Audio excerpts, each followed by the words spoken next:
Alright, gang. I was supposed to be in my tree stand. We were supposed to be hunting together, chasing deer. But, I'll show you what changed my plans.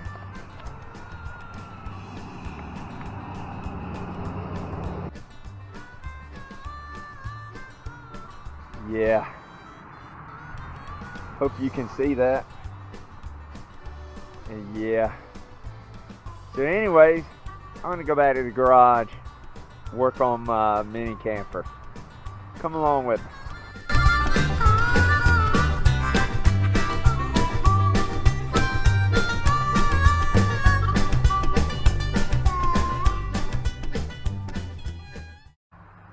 Working on the Hillbilly single wide. Now this is part 4. You've seen the other 3. Hopefully, if you have not, this will be part 4. Let me tell you what I've done. I went ahead, I've got all the walls, top, roof, everything's on that we need to put it on. We have put wood filler around the outside, but we also run out of wood filler. Probably because I'm not a great carpenter. I've put more screws down in the bottom. Had to trim off some of the excess that was hung over. We also sawed in the vent top. We're going to begin sanding this. We're going to go ahead and sand all of this and show you us sanding it. Then when we get done sanding it, we're essentially going to prep for poor man's fiberglass. You guys know how that's done, so I'm not going to do a how-to video on the poor man's fiberglass. You can look it up on YouTube. I am going to show us doing it, show you what it looks like, and I'm also getting ready to show you the inside. I'll show you the inside of this build. We're going to begin prepping for that poor man's fiberglass, and then we're probably going to do it in the next couple days. So we're going to put a sand on here, hit that sand, and then get ready for the poor man's fiberglass, and then we'll finish the inside, put the windows on, put the top on, and we're going to show it all to you. Don't forget, like, subscribe, or comment. Don't give me a thumbs down. And all you bots, bite my bot! Take the glue, Type Bond 2, put it on the camper, cover it in the canvas, smooth it out, and we'll show you doing some of it, and we'll just make it part of this part 4, and then we'll start showing you the inside. So let's get started on that. We'll show you a minute of that, and then we'll move on.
Alright guys, we just cut these to go around the fender well. We're going to do the fender well, and then we're going to go ahead and scab the bottom out, get it ready for my false bottom.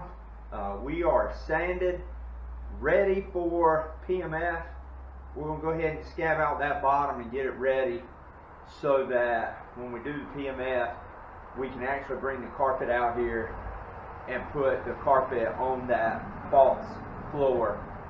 We'll go ahead and cut the inside of the carpet as well before we put it on. We'll pre-do that to make it easier to get on the wall, easier to work with. So we'll go ahead and tack one side up, bring it over, and just trim it out. We'll show you that as well. So we're going to do that, get the fender wells, get the false bottom, and then we'll show you how we're going to do the carpet. But that's where we're at on this project. It's coming along.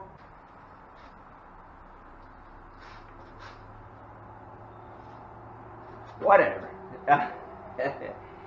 Alright, you can see I got the first, I got the fabric on, got the first coat of Tite Bond over it, and we're short un poquito on top. We're just barely short some Tite Bond. So instead of pushing it tonight, I'm tired. Instead of pushing it, we're going to just call it a day, and we're going to go get another gallon of Tite Bond too, and we're going to go over all of it. I know from another YouTuber, the run there, the second coat should go on easier. So first coat's on, we're going to let it dry. We'll see you in part 5 of this thing when we're getting the inside ready to go. Thanks for tuning in. Alright guys, before I let this video go, I was getting ready to close out, but I did have a couple observations.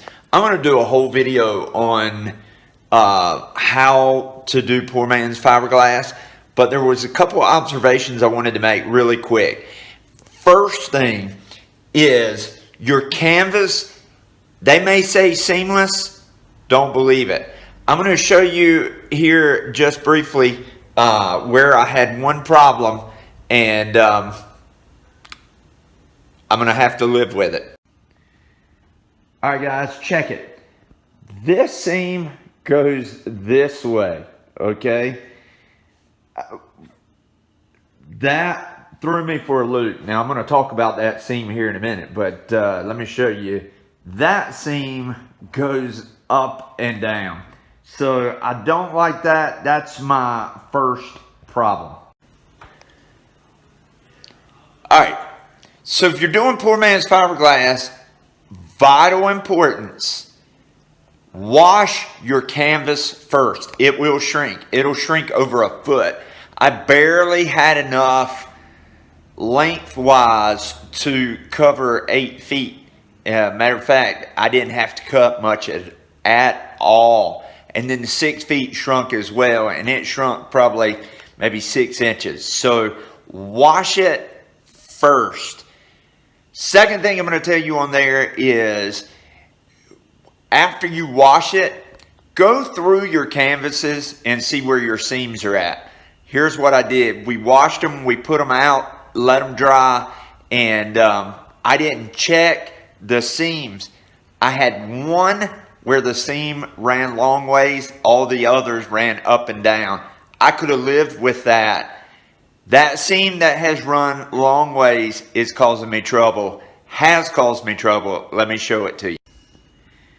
Alright guys, I'm pretty sick about this one. This seam ran long ways, and as you can tell, I was unable to get that smoothed out. Now it was smoothed out and looked like it had stuck until I put the outer coat, the first outer coat. I've had 3 coats of glue to try to go over this, and it is sealed good, and you can hear it, but you can see that seam caused me major problems, because when I stuck the glue on it, it pulled away and created air pockets. I am absolutely sick about that. But you know what? It's either pull it off. It was either, at the time, pull it off, redo it. And before it did it, I already had my top on, and I didn't want to pull it back off. So warning, word to the wise, check your seams, see where you're at. If you can not have a long seam, don't do it, because it will be a pain in the butt. I'm not happy about that, but hopefully some black paint will get that covered up, make it look a little better. All right, second thing with poor man's fiberglass, some people aren't going to tell you, and I've got some runs I have to sand out there, is when you do this, just make sure you have enough glue. On this 5x8, right?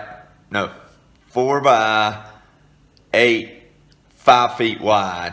It took about 3.5 bottles to get it good. And I'm gonna be honest, I'm waterproof. A friend of mine, really good friend of mine, gave me some acrylic to put on top. So I'm gonna take this off and we're gonna put acrylic on top. This thing's not gonna leak. I mean, I can go ahead and tell you it is sealed good. And then we're gonna trim these edges out with aluminum anyway, so it's gonna look good. That ruffle down there agitates me. I'm not even going to lie to you guys. You see, that really agitates me. I should have looked.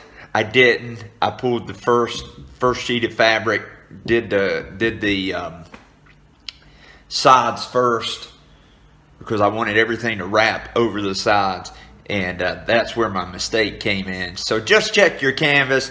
Like I said, it's got some ruffles in there, but that's hard, man. It's not going anywhere. It is stuck in other places. It's not going to pull apart. And then we may come up with a solution. I've got to find out if I can come up with something. Word to the wise, I would put this on before I even put my sides on.